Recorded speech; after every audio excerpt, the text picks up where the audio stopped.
శ్రీమాత్రే నమః. నమస్కారం అమ్మా. నమస్తే. ఓం శ్రీ గురుభ్యో నమః. శ్రీ మహాగణాధిపతయ నమః. శ్రీమాత్రే నమః.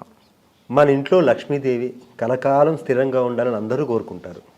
అలా లక్ష్మీదేవి ఇంట్లో స్థిరంగా ఉండాలంటే ఇంట్లో ఉండే ఆడవాళ్ళు, మహిళలు ఎలా ఉండాలి, ఎలాంటి పూజలు చేయాలి, అసలు ఏం చేయాలి?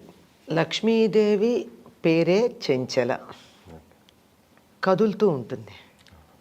ఆవిడ స్థిరంగా ఉండదు. కానీ ఆ కదలిక మన ఇంట్లోనే కదులుతూ ఉండాలి అన్నట్టు మనం చేసుకోవచ్చు. అంతే కదా? అది ఎలా ఉండాలి అంటే, లక్ష్మీదేవి తాను ఉంటాను అని కొన్ని ప్రదేశాలు చెప్పింది. ఆవిడకి తగినటువంటి అవకాశం మనం కల్పిస్తే వచ్చి ఉంటుంది కదా. ఆవిడ తను ఉండడానికి ఇష్టపడని ప్రదేశంలాగా మన ఇంటిని తయారు చేసుకుంటే ఉంటుందా? ఉండదు. ఆవిడ ఇష్టపడి వచ్చేట్టుగా మనం వాతావరణాన్ని కల్పిస్తే వచ్చి ఉంటుంది. ఆవిడ చెప్పినటువంటి ప్రదేశాలు కొన్ని చెప్పింది. ఎక్కడ ఉంటావు అంటే, పూలల్లో ఉంటాను, అందులో ముఖ్యంగా తామర పువ్వులో ఉంటాను, అలాగే ఏనుగు కుంభస్థలంలో ఉంటాను. ఇది విని చాలామంది ఇంట్లో ఏనుగు బొమ్మలు పెట్టుకోవడం మొదలుపెట్టారు. అంత మాత్రాన ఏనుగు బొమ్మే కానీ ఏనుగు కాదు కదా, ఆ సంగతి మర్చిపోతున్నారు. అలాగే ఆవిడ ఉంటానని చెప్పినటువంటివి దీపం, పూలు చెప్పాను కదా, దీపము, అందులోనూ ఆవునేతితో వెలిగించిన దీపం. ఈ రోజుల్లో మనకు ఆవునేయి దొరుకుతుంది అని అనుకోవడం కష్టం. దొరికిన దీపాన్ని వృధా చేస్తామా అన్నది మరి ఆలోచించాల్సిన విషయం.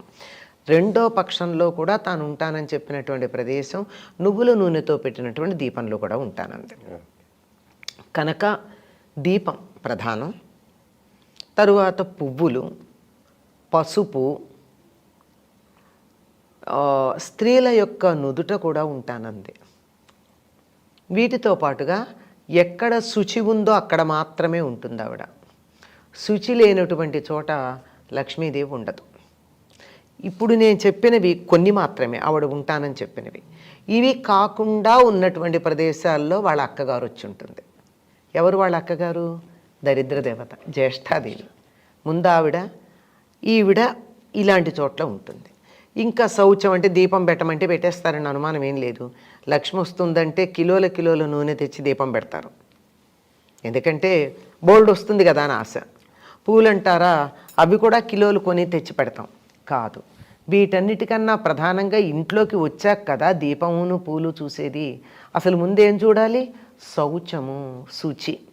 శుచి అనగానే చాలామంది ఏమనుకుంటారు, ఇల్లు శుభ్రం చేసుకుంటే చాలనుకుంటారు. ఇల్లు శుభ్రం చేసుకుంటే సరిపోతుందా అండి? మనసు కూడా శుభ్రంగా ఉండాలి, ఒళ్ళు శుభ్రంగా ఉండాలి. బాహ్య అభ్యంతర శుచి. మనం పూజలు చేసేటప్పుడు ముందర ఏం చెప్పుకోండి, బాహ్యాభ్యంతర శుచి అన్నాం. బాహ్య శౌచం, అభ్యంతర శౌచం. బాహ్య శౌచం అంటే పరిసరాలు శుచిగా ఉండాలి. పరిసరాలు శుచిగా ఉండి ఏ భ్రాసిలాగా ఆడవాళ్ళు ఉంటే ఏం బాగుంటుందండి? మగవాళ్ళు ఎట్లా ఉన్నా ఎందుకో పట్టించుకోరు. కానీ శాస్త్రంలో వాళ్ళు కూడా ఎట్లా ఉండాలో చెప్పబడింది. మనం రాను అన్నీ ఆడవాళ్ళకే పరిమితం చేసి ఎట్లా ఉండాలో మగవాళ్ళ సంగతి చెప్పడం మర్చిపోతున్నాం. అయినా వీధమ్మడి తిరిగేవాడి సంగతి మనకెందుకు, ఇంటి పట్టున ఉండేవాళ్ళ సంగతి కదా. ఇల్లు ఇల్లాలు అన్నారు కదా, అంచేతి ఇల్లంటేనే ఇల్లాలు, ఇల్లాలంటేనే ఇల్లు. పెళ్ళైతేనే ఓ ఇంటివాడు అయ్యాడు అంటారు తప్ప పెద్ద బిల్డింగ్ కట్టుకుంటే ఇంటివాడు అయ్యారు అనరు. కనుక ఇల్లాలు, ఆ ఇల్లాలు శుచిగా ఉండాలి, మనసు శుచిగా ఉండాలి. శుచిగా ఉండడం అన్నది ఏం చెయ్యాలి అంటే, శుచి సాధారణంగా ఆడవాళ్ళు అన్ని పనులు చేయడం మీద శ్రద్ధ పెట్టి తమను గురించి తాము పట్టించుకోరు. ఇది లోకంలో సహజం, ఈరోజు కూడా నడుస్తూ ఉన్నటువంటి విషయం. అందుకే వాళ్ళకి ప్రత్యేకంగా నియమం చెప్పాల్సి వచ్చింది. స్నానం చేసి అక్కడే ఎక్కడో పెట్టుకున్నటువంటి కుంకం ఒకటి అద్దంలో చూసి చూడకుండా ఇట్లా పెట్టుకుని ముఖాన కుంకం పెట్టుకున్నామని వచ్చేసి గబగబా వంట పూజ చేస్తారు. అట్లా చేస్తే అమ్మవారు ఎప్పుడూ సంతోషించదు. చక్కగా అద్దం చూసుకునే బొట్టు పెట్టుకోవాలట. అదొక ప్రత్యేకమైనటువంటి నియమం. కుంకుమ ధరించేటప్పుడు అద్దంలో చూసుకుని పెట్టుకోవాలి. ఎదురుగా మనకి ఎక్కడ పెట్టుకుంటున్నామో తెలిసి పెట్టుకున్నా పర్వాలా. అలాగే తల దువ్వుకునేటప్పుడు అద్దం చూసే తల దువ్వుకోవాలట. రోజు పాపిడి తీసుకోవాలట. పాపట లేనటువంటి ఇంట్లోకి ఆవిడ రానంది. పాపిడి తీసుకుని ఉండాలి. ఆ తరువాత బొట్టు దువ్వుకోవడంతో పాటుగా కాటుక పెట్టుకోవడం, తలలో పూలు పెట్టుకోవడం, ఇంకా వీలైతే కాళ్ళకు పసుపు రాచుకోవడం, నగలు ఏమన్నా ఉంటే అలంకరించుకోవడం, ఇవన్నీ చేసి వెళ్ళి కూర్చుని పూజ చేస్తే ఆవిడ సంతోషిస్తుంది తప్ప వీళ్ళు మడి బట్టో శుభ్రమైన బట్టో అని మాసిపోయినటువంటిది, నల్లగా ఉన్నటువంటిది, చిరిగిపోయినటువంటిది, ఏదో వంట అయ్యాక మేము బాగా ఉంటానులే అని చెప్తూ ఇలాంటి పిచ్చి పిచ్చి లక్ష్మీదేవి రాదు. ఆ దరిదాపుల్లోకి రాదు. మాసిపోయిన చిరిగిపోయిన బట్టలు కట్టుకున్న చోటికి రాదు.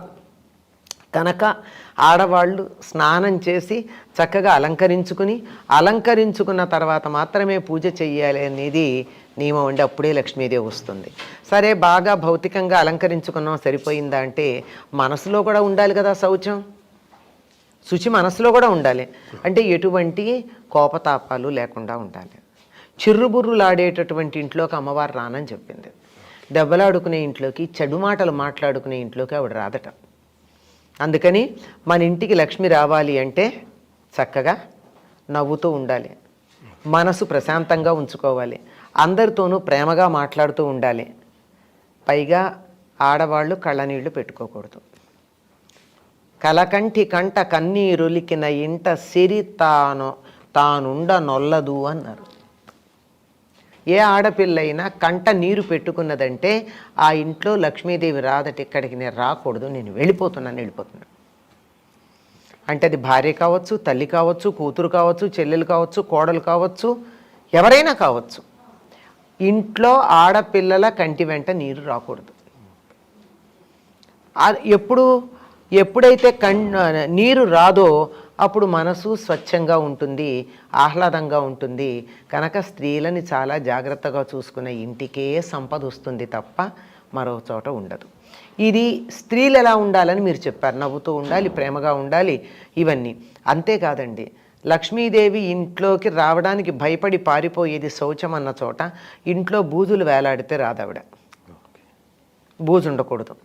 అదేవిధంగా చిరిగిపోయిన బట్టలు, విప్పేసిన బట్టలు, పాచి బట్టలు అలా కుప్పలుగా ఉంటే రాదు. ఏ బట్టలైనా చక్కగా మడత పెట్టి ఉండాలి. ఏ వస్తువైనా దానికి తగినటువంటి ప్రదేశంలో ఉండాలి. ఏదైనా సరే లక్ష్మి అంటే మనం డబ్బని మాత్రమే అనుకుంటున్నాం. డబ్బు బోలుడు ఉన్నంత మాత్రాన మనకి ఏమిటండి లాభం? దాన్ని అనుభవించే స్థితి ఉండాలి కదా. ఆ అనుభవించే స్థితి ఉండాలి అంటే దానికి తగినటువంటి వాతావరణాన్ని కలిగించేటటువంటి అన్ని రకాలన్నీ కూడా మనం లక్ష్ములుగానే చెప్పాం. అటువంటి లక్ష్మి మన ఇంట్లో ఉండాలంటే ఇంటిల్లిపాది ఆనందంగా ఉండాలండి. ఎవ్వరూ చెడు మాటలు మాట్లాడకూడదు, తిట్టుకోకూడదు, దెబ్బలాడుకోకూడదు, ఫ్లయింగ్ సాసర్స్ ఉండకూడదు ఇంట్లో. అంటే భోజనాలు చేసేటప్పుడు కోపం వచ్చి ప్లేట్లు ఇలా గిరాటేస్తూ ఉంటారు చాలామంది. ఆ ఇంట్లోకి పొరపాటును కూడా లక్ష్మీదేవి రాదు. ఉన్నా అమ్మ నేను ఎడుతున్నాను నువ్వు ఉండక్క అని చెప్పి పెడుతుంది, అక్కగారు వస్తుంది. అందుకని ఆ విధమైనటువంటి జాగ్రత్తలు తీసుకోవాలి. అందరూ డబ్బు బాగా రావాలంటే ఏం చెయ్యాలి అంటే ఎలాగో సంపాదించాలని తాపత్రయపడతారు. కానీ మనం ఈ రకంగా ఉంటే డబ్బుతో పాటు మనం సంపాదించిన డబ్బుని కూడా అనుభవించే స్థితి మనకు వస్తుంది. ఉన్నా చాలామంది కోట్లు బ్యాంకుల్లో ఉంటాయి, ఎక్కడో వరదలో వానలో చిక్కుకుపోతారు, మంచినీళ్ళు దొరుకుతాయా లేదా అని బాధపడుతూ ఉంటారు. ఆ స్థితి రాకుండా ఉంటుంది. మనకి ఏది కావాలంటే అప్పుడు ఎంత కావాలంటే అంత అందుబాటులోకి వస్తూ ఉంటుంది. చెప్పులు ఒక క్రమంలో ఉండాలి. ఎడాపెడా ఉంటే ఆయన గారు వస్తారు, శనేశ్వరుడు, అమ్మగారు రాదు. కనుక ఇటువంటి నియమాలు గనక పాటించినట్టయితే ఆ ఇంటికి లక్ష్మీదేవి వచ్చి స్థిరంగా కూర్చుంటుంది. చాలా చక్కగా చెప్పారమ్మా. ధన్యవాదాలు. నమస్తే.